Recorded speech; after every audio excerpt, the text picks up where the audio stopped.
क्या हुआ? अरे डॉक्टर साहब जल्दी है यहाँ। अरे जल्दी है यहाँ, बवसीरिया हमारे उभर गई यार। कैसे? अरे कैसे कहीं कुल्ला करे गल नहीं, बस उभर गई बहुत तेज क्या बखचिया। खा लिया सर आपने? अरे मुर्गा बनवले रात खा लेनी। कैसे? कुछ बात जल्दी कुछ कर। लेटो, बहुत तेज बखचिया। लेटो लेटो लेटो लेटो। आए लेटो। सुई लगाई बा। हाँ। अरे तो सुई से मुझे बड़ी डर लगाई ले। अरे तो थोड़ा सा घुसाएंगे, अरे तो थोड़ा सा घुसाएंगे, अरे जरा सा दर्द करेगा, ठीक है? नहीं तनिका मसाला सारा कम खाया करो। अरे तनिका लगाइए।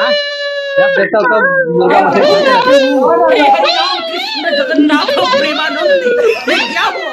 गलाव में पानी आ गया। बस हो गया हो गया। अरे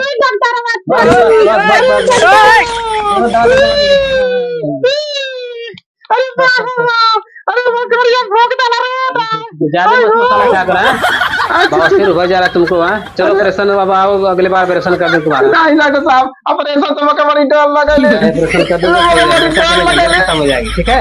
ठीक हो जाएगी।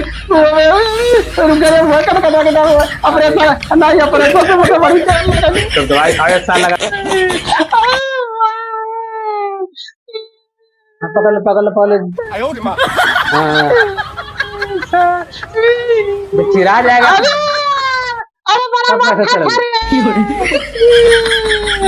अगली बार आओ ऑपरेशन कर दे तुम्हारे।